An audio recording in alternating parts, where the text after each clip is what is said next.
Exhortation ce matin, c'est Deutéronome 28, le verset 15.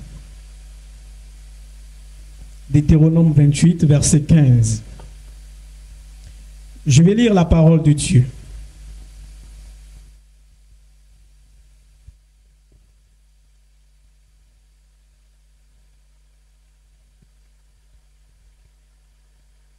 Je vais lire la parole de Dieu.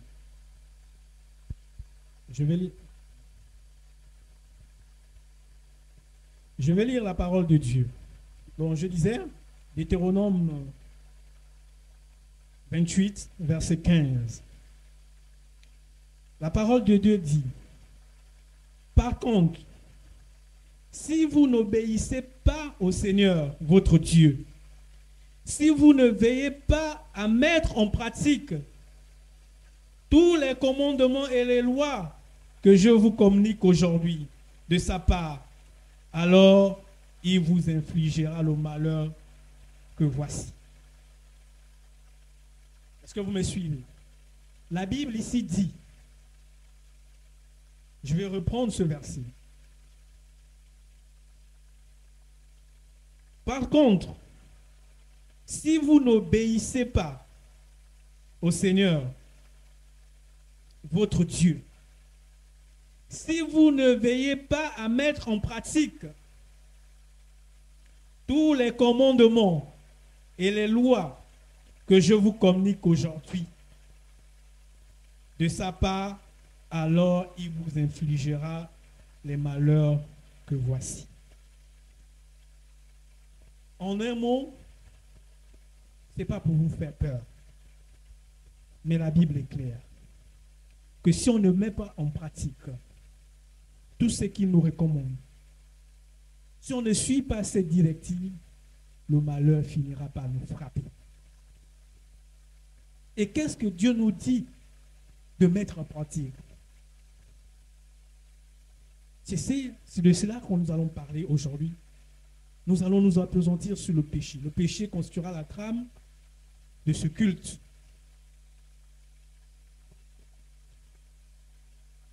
Pour commencer, je vais d'abord définir qu'est-ce que le péché.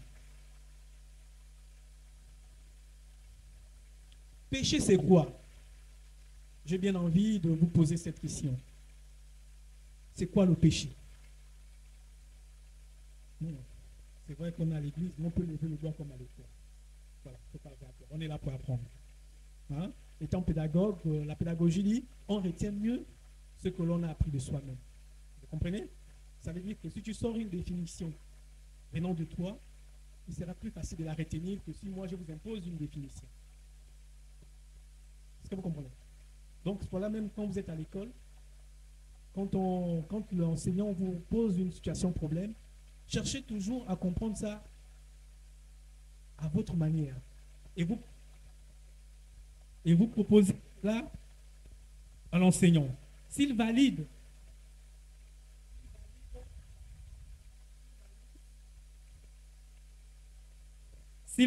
voilà, valide, vous verrez que cette mission ne va plus jamais vous échapper. Vous allez la retenir définitivement dans votre vie parce que vous avez fourni des efforts. Vous l'avez fait à votre manière et vous l'avez proposé. Donc, voilà, on fait un peu pédagogie. Donc, quand on vous demande c'est quoi le péché, si vous définissez le péché de vous-même, vous comprenez qu'est-ce que le péché, ce qui est sur cette définition vous sera ancré de votre vie. Voilà pourquoi je vous demande, quelqu'un peut me donner la définition du péché, selon son entendement. Oui. Qui, quand quelqu'un ne craint pas la parole de Dieu, très bien, fait ce qu'il veut. Oui, Curtis. Le péché, c'est désobéir à la parole de Dieu. Très bien. Quelqu'un a une autre définition? Oui, Junior. Bon, c'est quand on ne respecte pas les commandements de Dieu. Quand on ne respecte pas les commandements de Dieu, En un mot, quand on fait ce que l'on veut, personnellement, sans se rendre compte des directives de notre Seigneur. Alléluia. Donc ici, péché, c'est désobéir aux commandes. Péché aussi, c'est mener sa vie loin de Dieu. Quand on mène sa vie loin de Dieu, on pêche. Point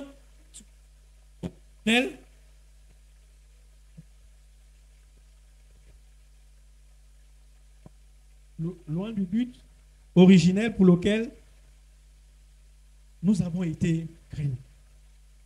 On décide de vivre en s'éloignant du but pour lequel Dieu nous a créés. C'est vivre dans le péché.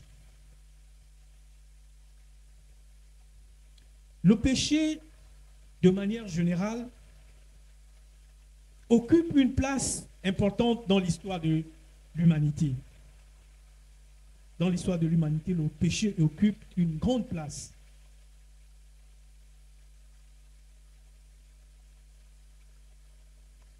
Que l'homme a été séparé de Dieu. C'est à cause du péché que l'homme a été séparé de son Créateur. C'est à cause du péché que l'homme est tombé sous la domination du diable. C'est à cause du péché. C'est aussi à cause du péché que Jésus a été crucifié. J'ai bien envie de vous poser cette question. Le péché a commencé où?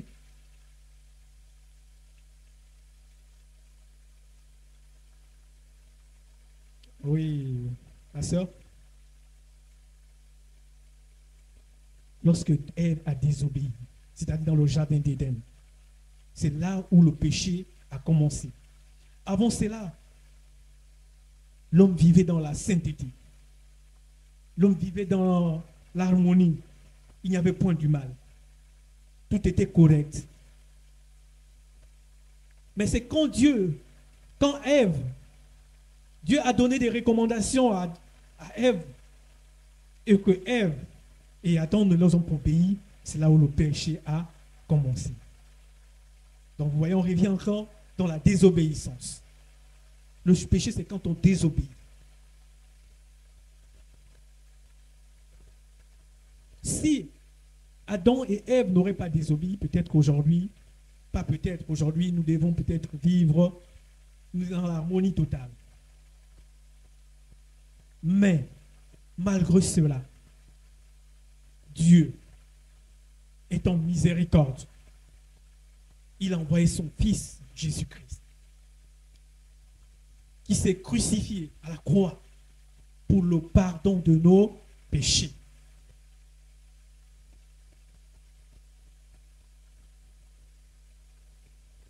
Jésus-Christ est mort à la croix pour le pardon de nos péchés.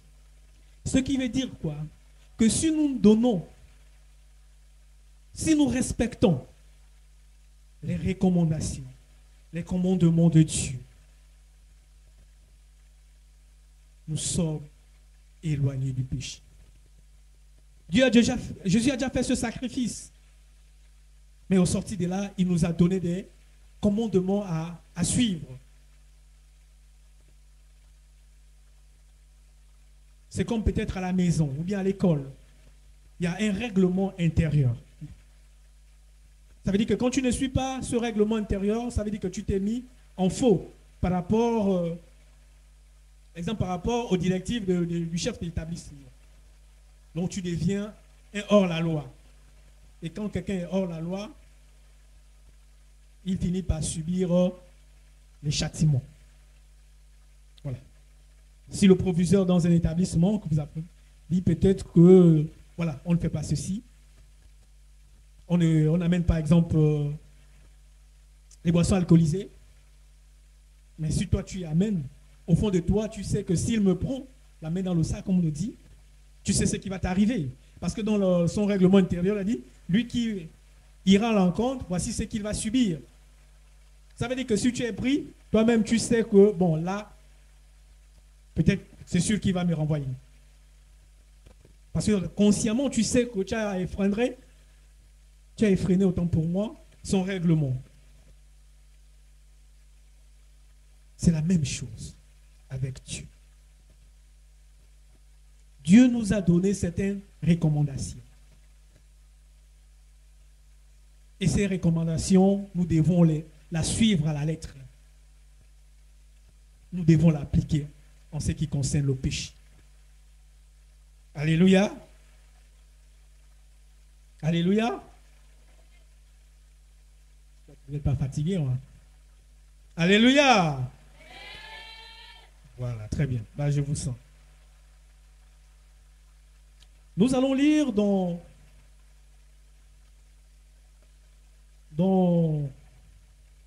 Romains 5, verset 19.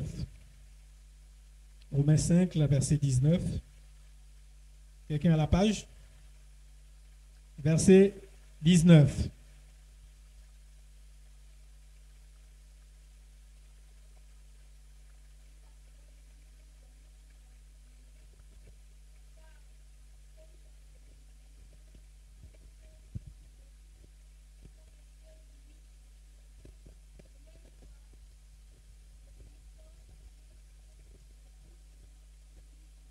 Alléluia.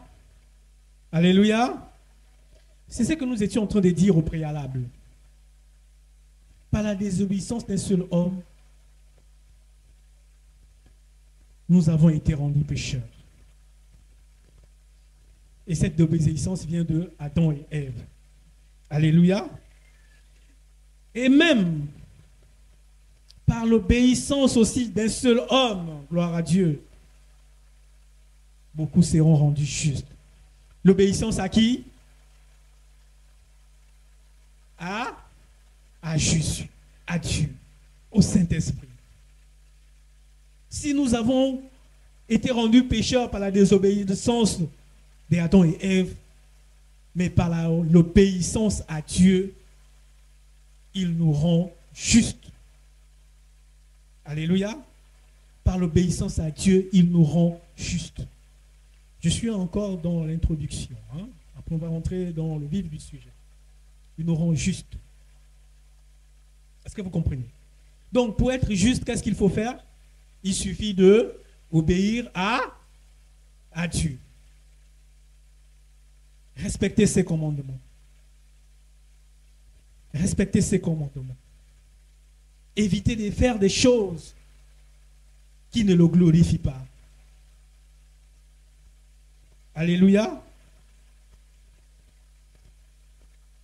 Donc ici, frères et sœurs, le péché est un acte spirituellement grave quand on pêche. Je vais vous dire maintenant, retenez-le, il n'y a pas un petit péché, il n'y a pas un grand péché. Est-ce que vous comprenez? Le péché, c'est le péché et ça attriste le Saint-Esprit. Ne vous dites pas que parce que j'ai dit non, j'ai juste un peu menti, bon, c'est un petit péché. Non, non, non. Le péché, c'est le péché. Il n'y a pas un petit péché, il n'y a pas un grand péché. Quand on pêche, même si c'est juste, tu dis, bon, je vais prendre le bic de quelqu'un, bon, voilà, sans demander sa permission. Ça veut dire que si tu ne demandes pas la permission, tu as volé. Même si c'est ta plus grande copine, ton plus grand ami, tu as péché devant la face de Dieu. Alléluia. Est-ce que vous me suivez? Alléluia. Donc retenez ceci. Il faudrait que ça soit déjà clair en vous. Même une petite injure, tu vas dire non, c'est juste une petite injure. Tu as péché devant la face de Dieu. C'est comme si tu tuais quelqu'un. C'est comme si tu allais dévaliser une banque. C'est comme tu... Donc il n'y a pas de petits péchés, il n'y a pas de grands péchés. Le péché reste le péché. Et c'est condamnable à la face de Dieu. Alléluia. Alléluia. Donc, en ce qui concerne les péchés, la parole de Dieu nous parle de deux types de péchés. On peut parfois pécher par omission, c'est-à-dire de manière involontaire, où on pêche volontairement. Donc, soit on pêche de manière involontaire, soit on peut pêcher de manière volontaire. Aujourd'hui, nous allons laisser le péché. Nous n'allons pas s'apesantir sur le péché par omission, mais nous allons parler des péchés volontaires. Les péchés que nous commettons volontairement. Nous allons voir qu'est-ce que ces péchés font dans nos vies. Quelles sont les conséquences de ces péchés dans nos vies. Alléluia. Nous allons parler des péchés volontaires. Et nous allons voir les conséquences de ces péchés dans nos vies.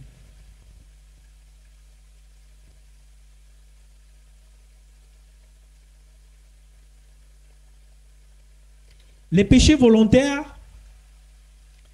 ce sont des péchés qu'un homme,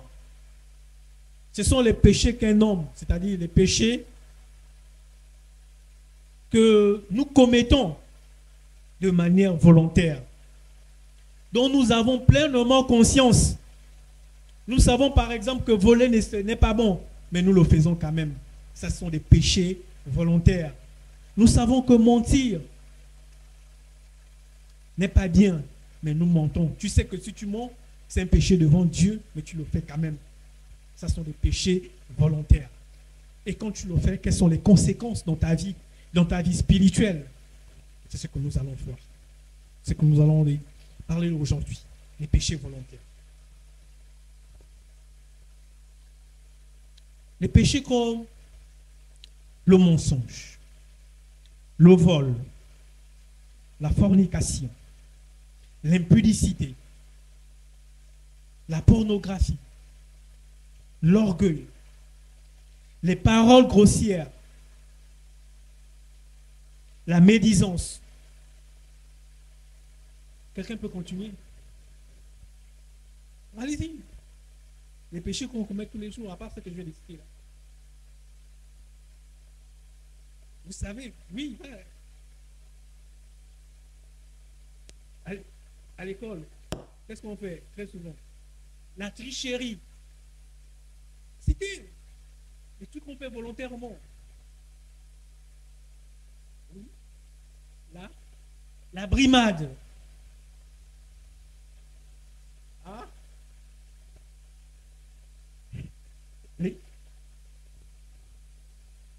Non, citez tout ce qui vient à l'esprit. Les choses que ça dit, c'est pas bien.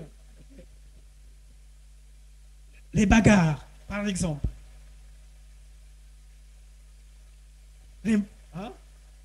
La malhonnêteté, l'impolitesse. Tout ceci, des actes que nous posons volontairement, que nous savons que ne sont pas bien.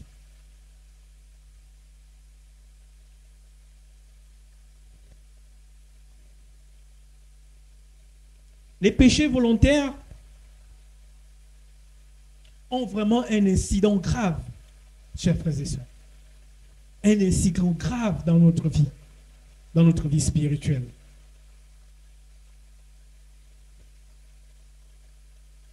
Je vais vous dire une chose. Autant que nous sommes des chrétiens, n'est-ce pas? Qui est chrétien ici? Lève le doigt.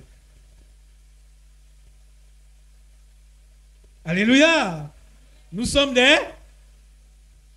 Maintenant, je vais vous dire quelque chose. Le péché n'est pas compatible aux chrétiens. Ces deux mots ne vont pas de pair. Ces deux mots ne peuvent pas s'associer. Ces deux mots sont opposés diamétralement, c'est-à-dire, il ne peut même pas avoir une accointance pour ces deux mots.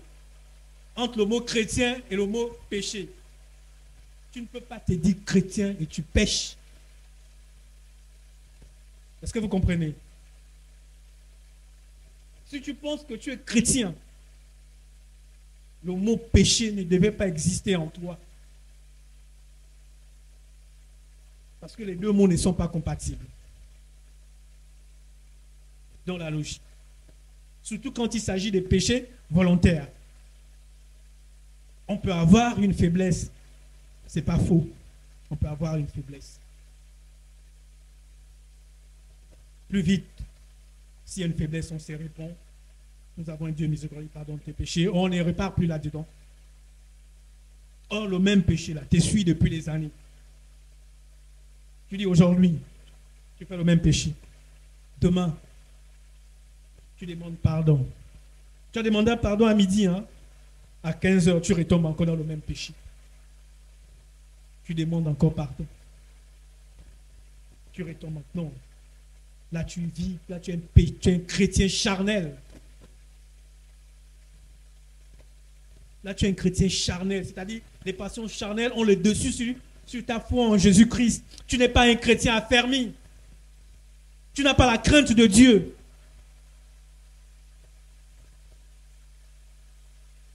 Si tu te rends compte que le péché, ce péché te poursuit et que de toi-même, tu n'arrives pas à t'en débarrasser, la Bible nous demande d'aller voir les plus anciens.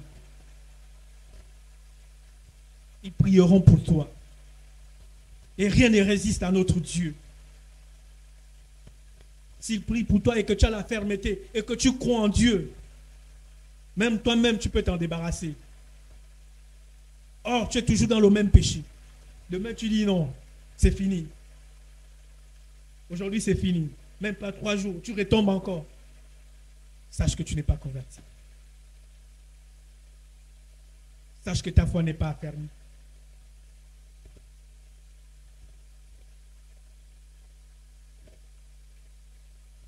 Il faut, pour nous qui sommes nés de nouveau, il faut revoir ta spiritualité. Alléluia. Alléluia. Donc, étant chrétien, nous avons le devoir de nous éloigner du péché. Nous avons le devoir de fuir le péché.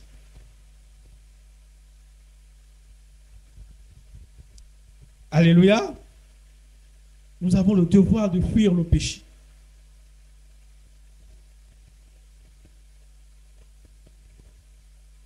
Vous savez, comme je disais, c'est vrai, nous sommes un chrétien peut commettre un péché. C'est pas faux.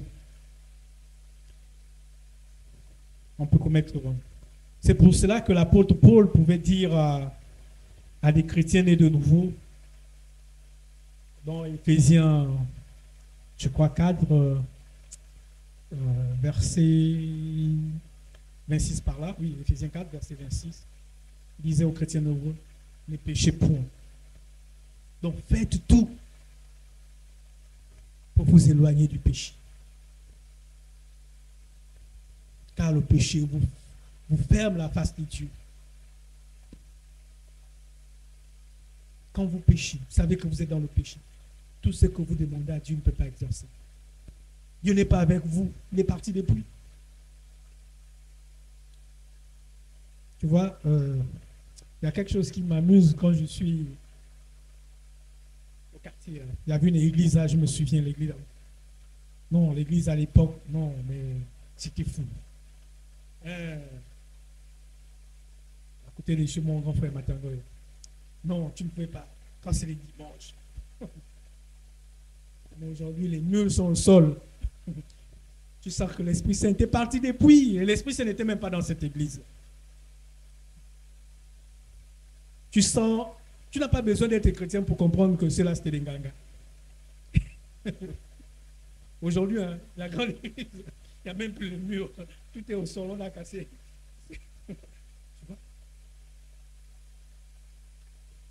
Et parfois même, je vois souvent certains, c'est vrai qu'à l'époque, je n'étais pas encore converti, mais on observait beaucoup de ces fidèles zélés qu'on voyait là.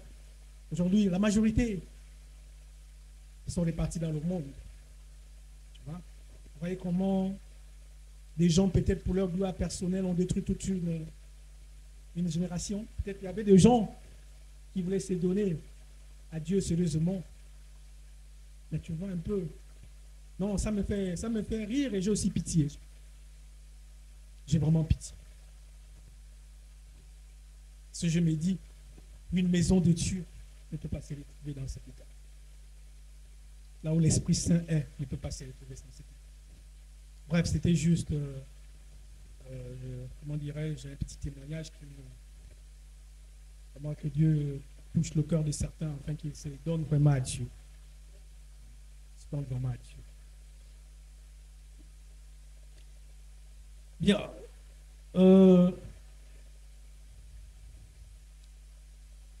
Chers frères et sœurs, peut-être que là où vous êtes, vous luttez avec un péché, ou même par rapport à plusieurs péchés.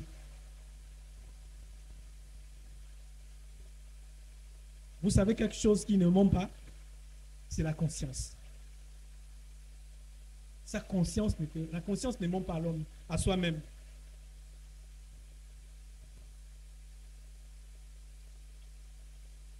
Si vous vous reconnaissez que vous luttez, frères et sœurs, depuis des années, avec un péché que vous n'arrivez pas à vous en débarrasser, confessez-vous. Allez voir les plus anciens. Ils vont vous aider à sortir de là. Ne vous dites pas que, bon, comme personne ne m'a vu faire ceci, bien comme personne ne sait que je vis dans cette situation, je peux continuer à vivre. Tout ce que nous faisons là, ce n'est pas pour la gloire d'un homme sur terre. Le but, c'est quoi? C'est d'être parmi ces élus au ciel. Comme disait le pasteur au premier culte, il serait difficile, il serait bizarre que si Dieu arrive maintenant à enlever son église et qu'on constate que tu restes. Pourtant, tu avais cette image d'un chrétien affermi. Or, cette apparence, tu ne trompais pas les pasteurs. Tu te trompais toi-même, frères et sœurs.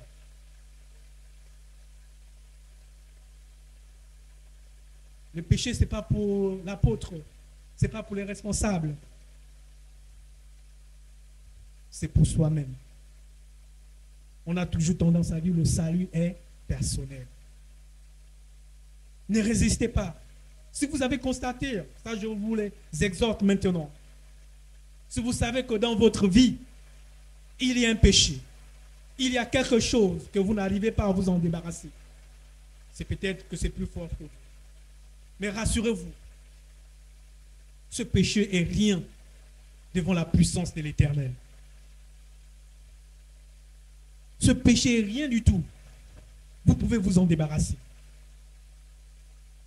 On peut prier pour vous et vous sortirez de là. Péché, frères et sœurs. Si tu te rends compte, parce que je sais que la conscience ne ment pas, au sortir de là, vois un ancien, vois une ancienne, vois un responsable. Il va t'aider à sortir de là. Amen. Amen.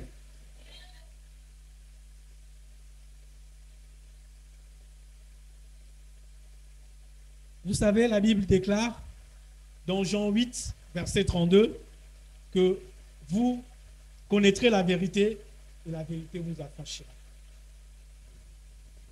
Maintenant, on va rentrer dans les conséquences du péché. Qu'est-ce que le péché? Qu'est-ce que le péché fait dans nos vies? La première raison de fuir le péché. Car en péchant, vous ouvrez les portes au diable. Est-ce que vous savez ça? La première raison pour laquelle on ne doit pas pécher, parce que quand on pêche, on ouvre les portes au diable. Éphésiens 4, on va lire dans Éphésiens 4, du verset 25 à 27. Que quelqu'un cherche cette page, on va lire, c'est la parole de Dieu. Éphésiens 4, 25 à 27. La Bible nous dit, c'est pourquoi on doit renoncer au mensonge. Que chacun de nous parle selon la vérité. Là, je suis en train de paraphraser. Que chacun de nous, autant que nous sommes, parle selon la vérité à son prochain. On doit toujours dire la vérité à son prochain.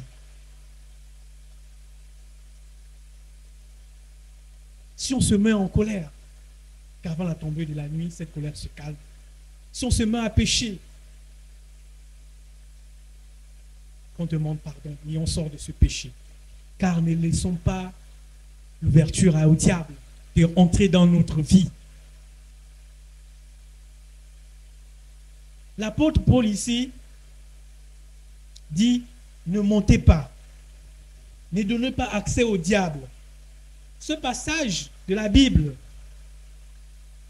nous montre clairement que le péché, la désobéissance à Dieu, donne au diable l'accès à notre vie.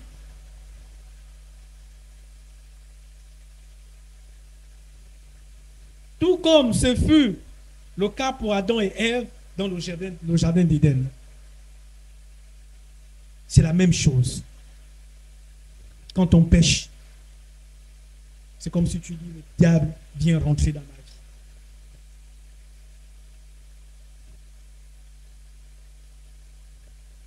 Le péché est un acte spirituel. Chaque fois que nous montons, nous volons, nous ne marchons pas dans la vérité. Nous ouvrons une porte spirituelle, c'est-à-dire une porte peut-être une porte invisible au diable et ses démons. C'est comme si vous disiez au diable, entre dans ma vie et viens me détruire.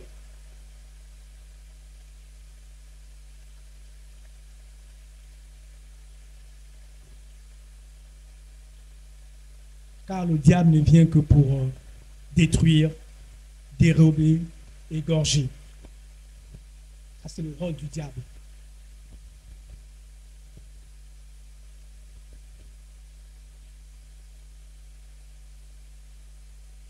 Frères et sœurs, il est certes difficile. Il est certes difficile. Mais si nous tombons toujours dans le péché et nous ouvrons grandement les portes au diable, c'est parce que dans notre quotidien, nous sommes dans les situations dans lesquelles nous sommes livrés aux tentations.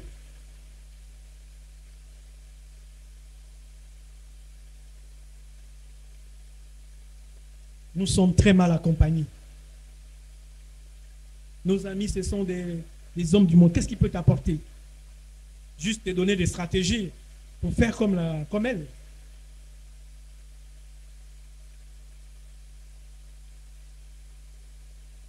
Si mon ami, c'est un grand voleur, il finira par te montrer les tactiques, les techniques, comment voler. Peut-être en passant, il dit non, ramasse ça. Tu vois? Tu sais que ce n'est pas pour toi, mais tu ramasses quand même, tu pars. Parce que quoi? C'est ton quotidien. Si ton ami de classe est un tricheur, un véritable tricheur, et tu vois ses 18, ses 20, tu vois, tu es blasé. Donc tu sais que ce n'est pas le fruit de son travail. Or, toute cette tricherie, elle aura une fin. Et quand ce sera sur une fin, on finira par se poser « Oh, mais le gars-là, c'était un bosseur, pourquoi il n'a pas réussi ?» Non, il n'était pas un bosseur, c'était un tricheur. Et il est arrivé à sa fin. Peut-être le jour du bac, il n'a plus la possibilité de tricher, il est limité. Il fait 1, 2, 3, 4, 5 fois le bac, il ne gagne jamais, il ne gagnera jamais. Il est arrivé à sa fin. On va peut-être accuser le grand-père. On va accuser peut-être tel.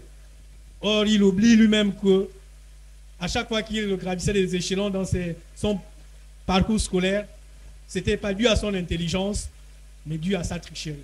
Parce que le tricheur, lui ne retient rien. Lui, c'est juste la leçon. Il a fini de tricher, c'est fini. Il a son 18, il passe à autre chose. Or, quand tu étudies, tu apprends. Tu vois? Tu as ta belle note. Même si c'est en octobre, il suffira peut-être de réviser pour que l'épreuve de juin, exemple, à l'examen,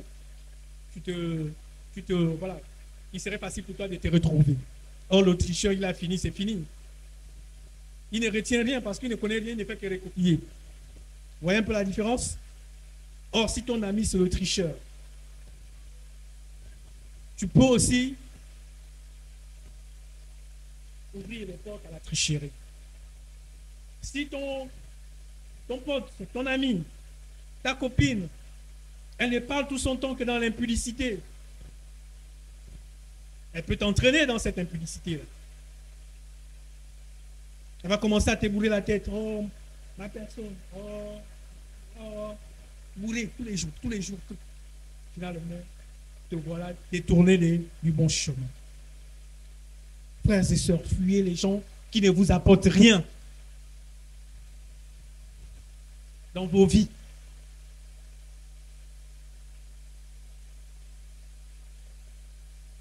Ils ne seront pas vos ennemis, mais fuyez-les.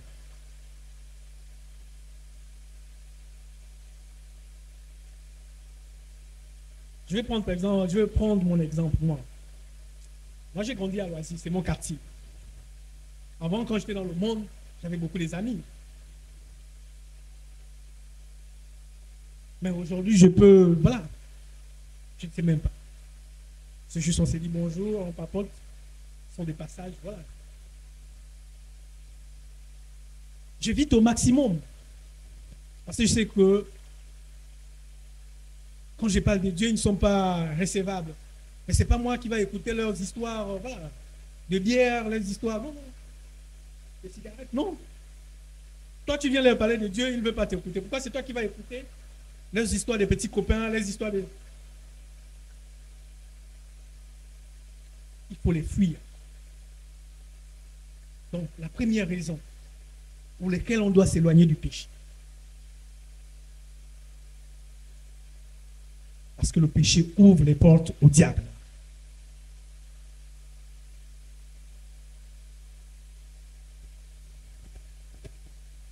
La deuxième raison, en péchant, vous attristez le Saint-Esprit qui habite en vous. Quand on pêche, on attriste le Saint-Esprit qui habite en nous.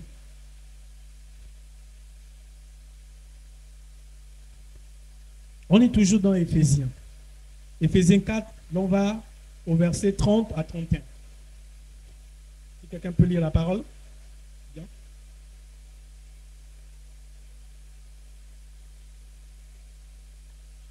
Oui, 30 à 31.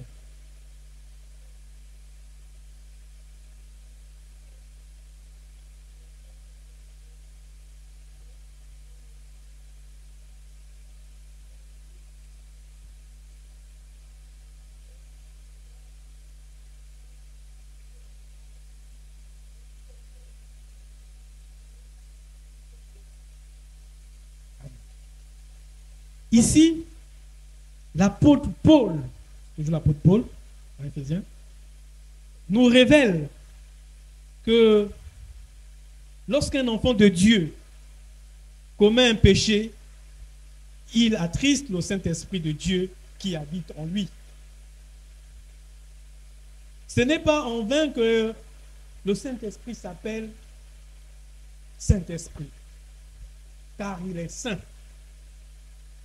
Il est vérité. Dieu est un Dieu de lumière. Lorsque vous commettez des transgressions, lorsque vous commettez des iniquités, lorsque vous commettez des péchés, vous attristez le cœur de celui qui vous a tant aimé. Plus vous grandissez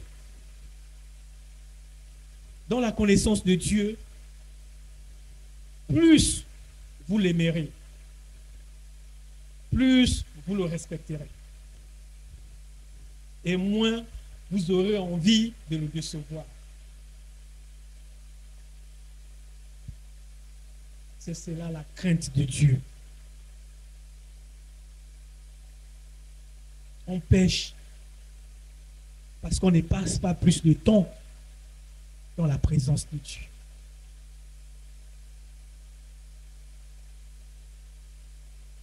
Combien parvenez-vous la semaine qui vient de s'écouler à lui-même ne plus qu'un verset de manière volontaire à la maison?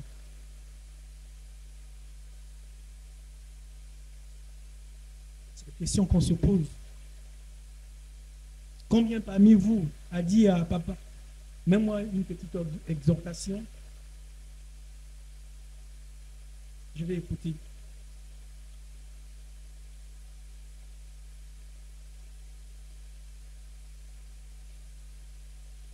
Je suis même à mesure de dire, on peut même compter peut-être le nombre de fois que vous avez prié à la maison durant la semaine qui s'est écoulée. Je vous laisse avec votre conscience. Mais si vous n'êtes pas toujours en contact, si vous n'êtes pas en relation directe, si vous ne faites pas la volonté de Dieu, mais vous êtes à la merci du diable.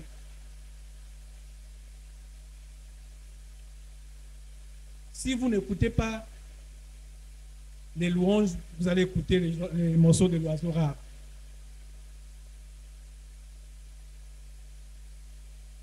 Non, mais c'est la réalité.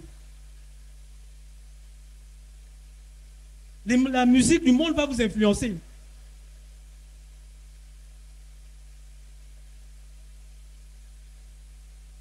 Si vous ne lisez pas la Bible, vous allez lire les livres qui vont vous pervertir. Si vous ne priez pas, vous aurez des pensées qui ne glorifient pas Dieu durant toutes les journées. Vous allez penser aux choses qui ne glorifient pas Dieu. Plus vous serez en présence de Dieu,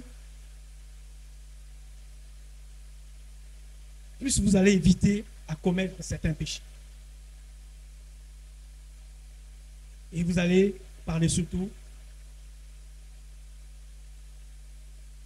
éviter d'attrister l'Esprit Saint qui vous entend aimer.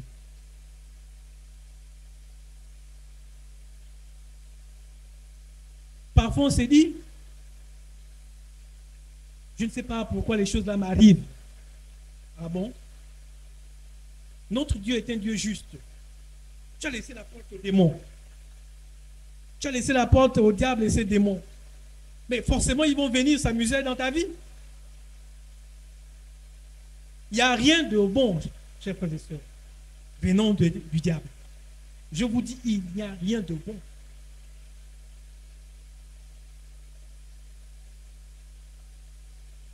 Il peut vous présenter une situation qui peut vous attirer au départ. Mais le revers de la médaille, rassurez-vous, est très, très, très, très, très mauvais. Oh Dieu, miséricordieux, un Dieu de bonté, un Dieu de gloire, un Dieu de majesté. Il ne veut que notre bien. Il ne veut que notre bonheur. Il ne veut que notre réussite.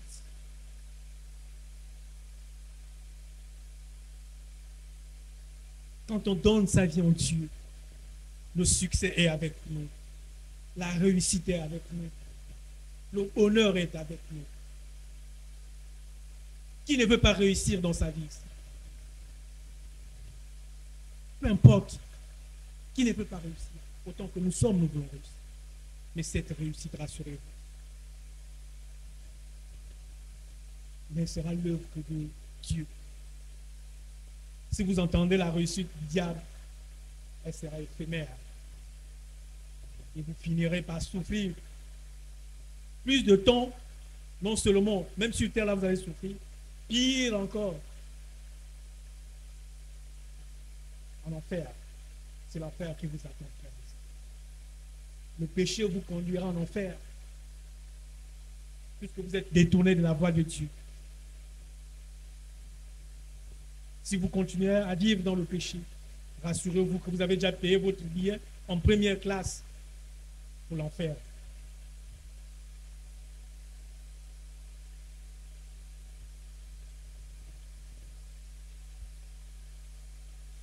Rappelez-vous toujours aussi. Oh non, péché. Là, je suis en train de cotiser je suis en train de caroler mon. Il n'y a même pas de carole. Je ne sais pas quoi. En enfer. À chaque fois que vous péchez, pensez, oh Seigneur, il n'y a même pas Seigneur là-bas. Et là, je suis en train de nettoyer ma place en enfer. Même à son pire ennemi, la Bible le dit. ne souhaite pas que quelqu'un ait en affaire. La preuve, même quand tu prends, ça fait la douleur. Imagine un peu le restant des tas, puisque le restant des tas, pendant que les élus de Dieu se rentrent dans la noce, en train de fêter, de festoyer, tu seras là, tu écris.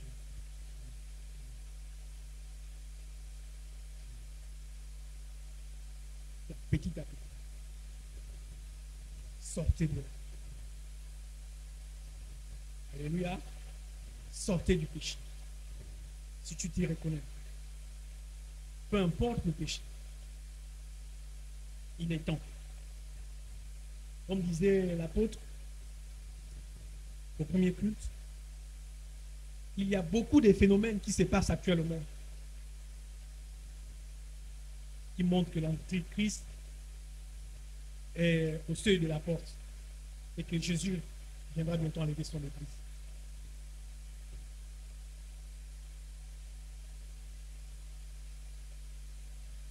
Comme nous ne savons pas l'heure, le jour, le moment qui viendra, il sera mieux pour nous, frères et sœurs, que nous soyons prêts à tout moment. S'il arrive maintenant, nous sommes ses élus. Nous irons tous au paradis. Ce n'est pas qu'on va t'enlever, tu vas rester.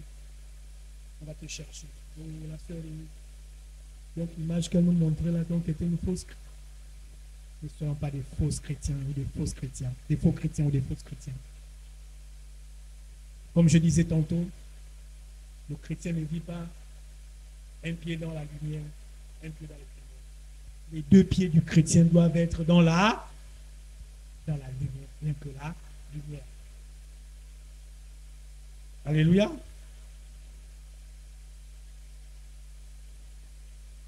Autre raison pour laquelle nous ne devons pas pécher. Quand on pêche, je vais utiliser telle expression, on met un stand-by. Vous savez ce que ça veut dire? Une pause, voilà. Très souvent, quand on écoute même à la télé, hein, on n'a plus de pause, n'est-ce pas? Ça veut dire que l'image ne... Ça, c'est le volume ne passe plus. Ou bien, quand il s'agit d'écouter la musique, quand on met pause la musique, ça arrête automatiquement. C'est la même chose. Quand nous péchons, nous faisons une pause avec Dieu. Dieu ne nous écoute plus. Il n'est plus avec nous. Tu as décidé de mettre un stand-by entre toi et Dieu. Il n'y a plus de communion entre toi et Dieu. Quand tu sais que tu es dans le péché, même si tu viens à l'église, sache que Dieu t'a tourné sa face. Parce que tu ne le glorifies pas. Tu viens à l'église, c'est bien. Mais quand tu sors de l'église, tu retournes dans le même travers. Dieu n'est pas avec toi. Nous, les hommes, peut-être, voilà, on peut mentir aux hommes. Mais on ne peut pas mentir à Dieu. Il est omniprésent. Il est omniscient. Il connaît tout. Même nos pensées, Dieu le connaît.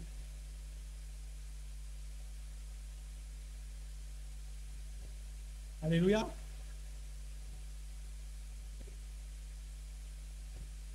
C'est quand même difficile de faire tous ces efforts pour un petit péché que tu peux t'en débarrasser. Tu vas perdre le salut. Tu vas perdre le salut à cause d'un péché. Ne te dis pas que non, je suis bien, mais seulement ce péché-là, Dieu peut me dire non. Bon, je peux faire ce péché-là, bon, Dieu ne va pas tenir rigueur. Non, ma frère, ma soeur, mon frère, tu te trompes. Nous devons vivre dans la sanctification. Nous devons vivre dans la sainteté.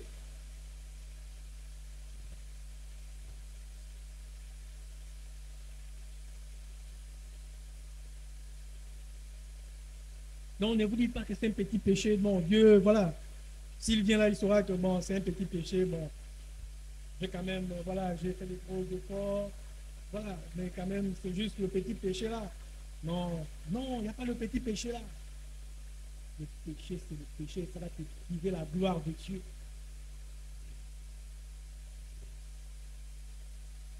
malgré tes bonnes actions, sur 100, sur 10, par exemple, tu as 9 bonnes actions.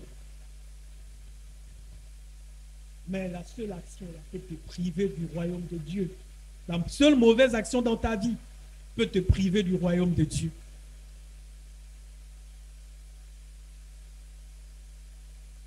Est-ce que vous m'écoutez? Tu peux dire non, voilà, ça c'est bien, ça c'est bien, ça c'est bien. J'ai juste un seul. Oh, j'ai 10 bonnes actions. Mais rassure-toi, ça je vous le dis, la seule action là peut te priver du royaume des cieux. Donc cette action qui t'empêche d'être correct devant la face de Dieu, il est temps que tu t'en débarrasses, frères et sœurs. Ne laisse pas cette seule action détruire ta vie. Ne laisse pas cette seule action t'empêcher de voir, d'être l'élu de Dieu. Débarrasse-toi de cette action et vis une vie de sanctification.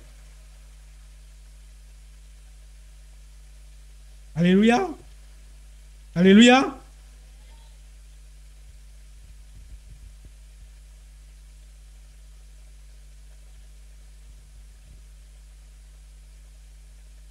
Un chrétien né de nouveau ne peut pas demeurer dans le péché. Dans un péché récurrent, non, ce n'est pas possible. Si tu penses que tu es né de nouveau, tu ne peux pas demeurer dans le péché et être à l'aise avec cela. C'est impossible. Si tu es à l'aise dans un péché,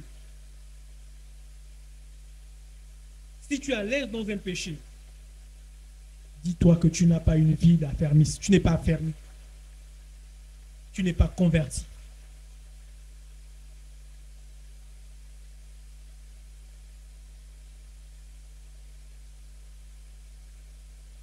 Si tu te sens à l'aise dans un péché, tu n'es pas un chrétien. Au départ, je vous disais que ces péchés sont deux maudits, sont diamétralement opposés. On ne peut pas prétendre être chrétien et vivre dans le péché.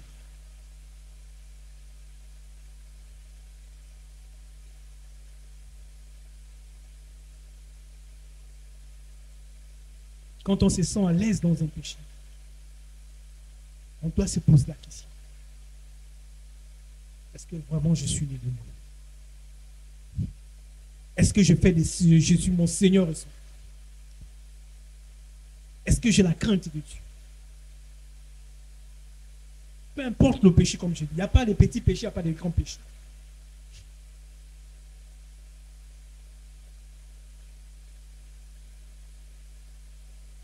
Sortons des péchés, frères et sœurs. Sortons des péchés.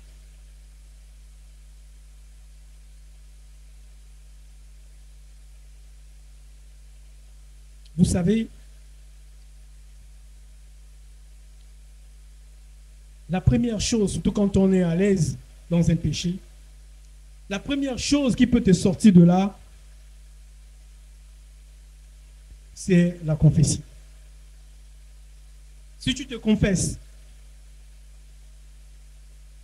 à un supérieur, bien à quelqu'un de spirituellement mieux, quelqu'un spirituellement plus avancé que toi, tu as lancé le processus de ta guérison. Tu as lancé le processus de sortir de ce péché.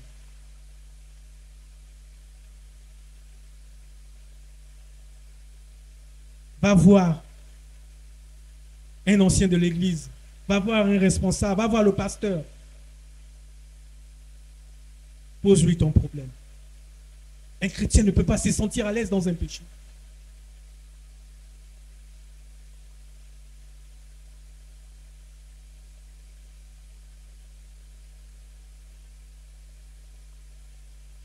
Tu ne peux pas être passionné d'un péché et tu te dis chrétien. Non, ce n'est pas possible.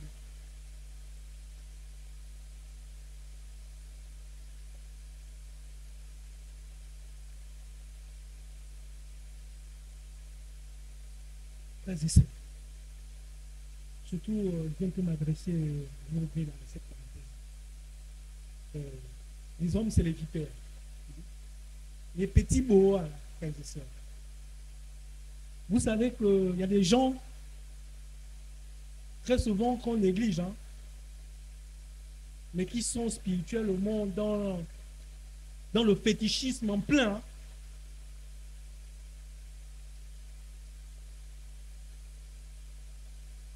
Quand vous voyez ces gens de bois là, vous approchez, chère jeune fille. Fuyez-les. Ou bien sûr, le corps commence à faire des... Voilà.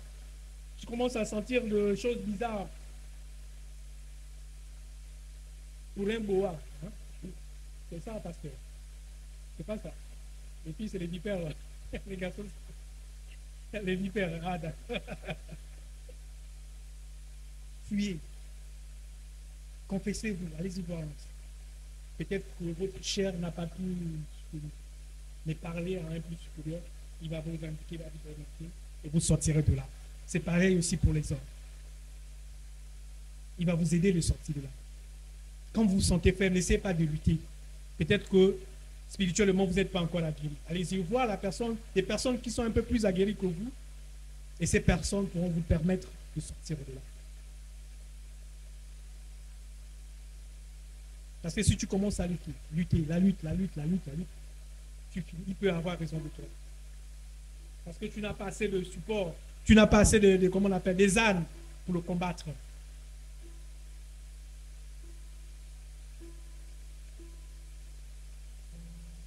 Alléluia.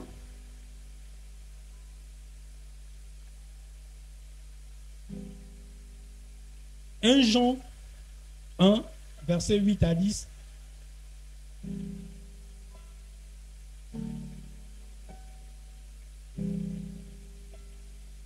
1 Jean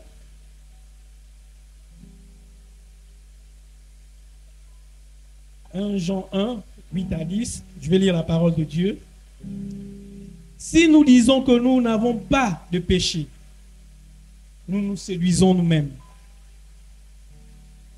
Et la vérité n'est point en nous. Si nous confessons nos péchés, il est fidèle et juste pour nous les pardonner et pour nous purifier de toutes ces iniquités. C'est ce que je veux dire. La Bible nous le dit.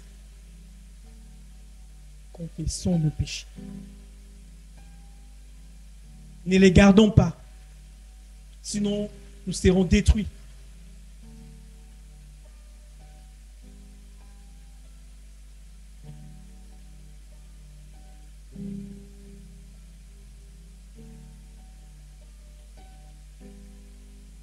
Frères et sœurs, ce n'est pas dans notre nature de péché et vous ne pouvez pas arriver dans le Seigneur.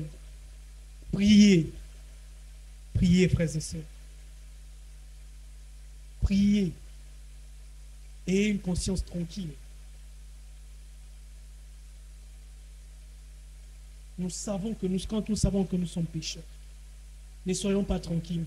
Ne faisons pas semblant. Ça ne sert à rien. Ce n'est pas en me montrant une bonne image de moi, de toi, que tu seras sauvé. Tout ce que nous faisons sur terre là, ce n'est pas pour la gloire de l'apôtre. Ce n'est pas pour la gloire du pasteur. Ce n'est pas le pasteur qui va te sauver. Ce n'est pas l'apôtre qui va te sauver. Mais on le fait pour la gloire de Dieu. Et Dieu sait tout ce que nous vivons. Ça ne sert à rien de me montrer une bonne image de toi. Or, derrière, tu n'es pas correct. Tu te trompes toi-même. Et tu t'es fait du mal toi-même.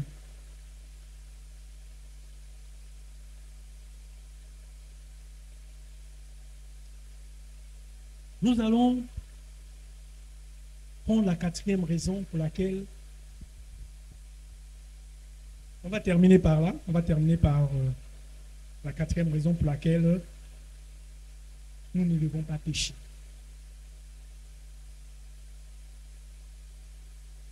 Vous savez une chose,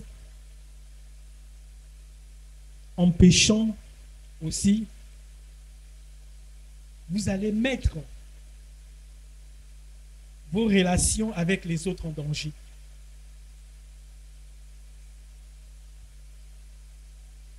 Ceux qui vivent dans le péché cherchent toujours à les cacher.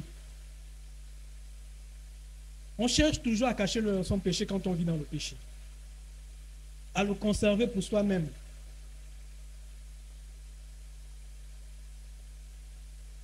Et il marche comme ça, dans le secret.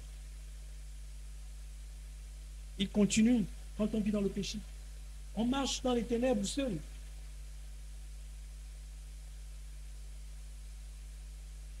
Et on finit par créer une relation mensongère. Parce que tu n'es pas vrai vis-à-vis des autres. Tu as une fausse image vis-à-vis des autres. Tu viendras raconter du n'importe quoi aux autres. Parce que toi, tu vis dans le péché. La Bible nous dit dans Luc 8, verset 17, « Car il n'est rien de caché qui ne doive être découvert. Rien de secret qui ne doive être connu et mis au jour. » Donc, peu importe, ça c'est la Bible qui nous dit.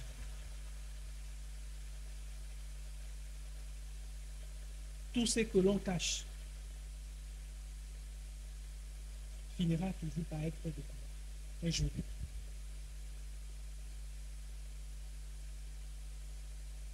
Donc ça ne sert à rien.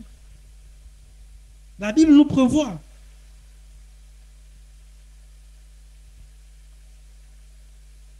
que rien de secret ne restera éternel. Cela finira toujours par être révélé.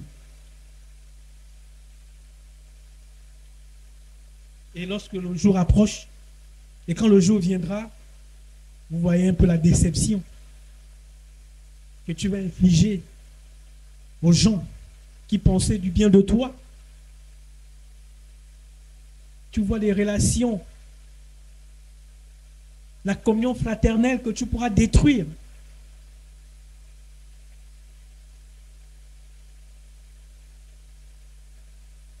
Tu vas stigmatiser les autres. Et parfois même, peut-être que parmi ces gens-là, il y a quelqu'un qui te prenait pour un modèle. Et à cause de toi, tu peux faire perdre la foi à quelqu'un. Tu peux renvoyer quelqu'un dans les ténèbres.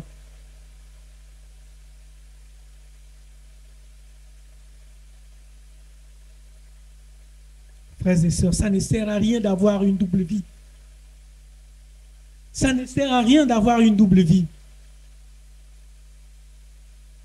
On fait semblant d'être pieux quand on est à l'église, mais quand on est sort de l'église, on est un adepte de Satan. Non, ça ne sert à rien. Tu t'es fait du mal toi-même.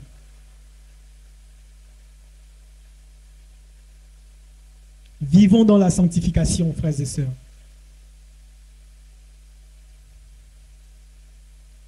Vivons dans la sanctification, frères et sœurs.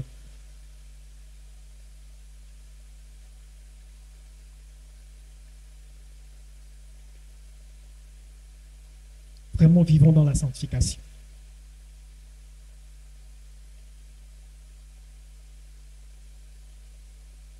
Car cela nous permettra d'éviter certaines choses. Passons plus de temps en présence de Dieu.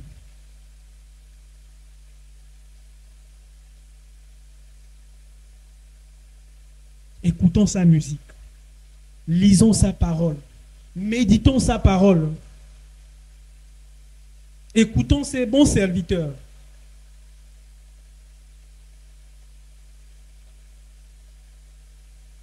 Et vous verrez que le péché va s'éloigner de vous. Vous verrez que le péché va s'éloigner de vous.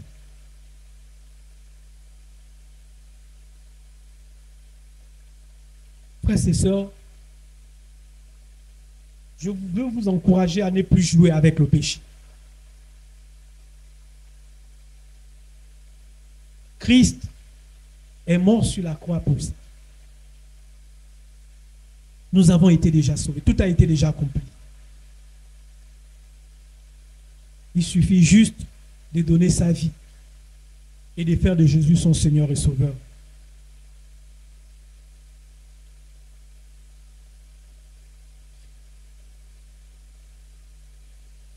Pour ceux qui ont encore les soucis, il est temps. Mettez votre vie en règle dès aujourd'hui.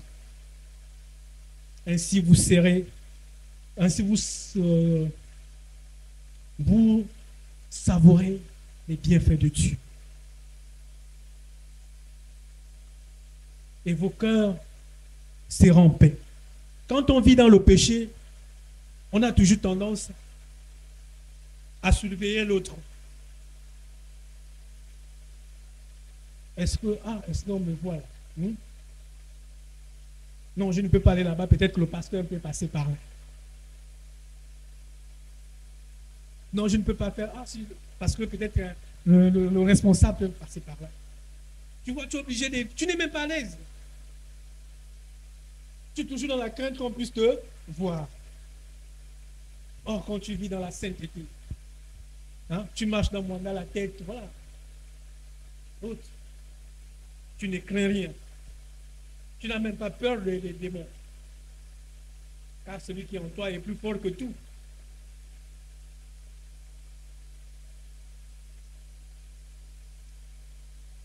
Comme je disais au début de ce culte, qui est dès aujourd'hui. Si quelqu'un sait qu'il a quelque chose qui n'arrive pas à s'en débarrasser, c'est maintenant. Allez-y voir les anciens, ils vont vous aider à prier et vous sortirez de cela. Alléluia. Que Dieu bénisse sa parole. Maintenant, nous allons prier.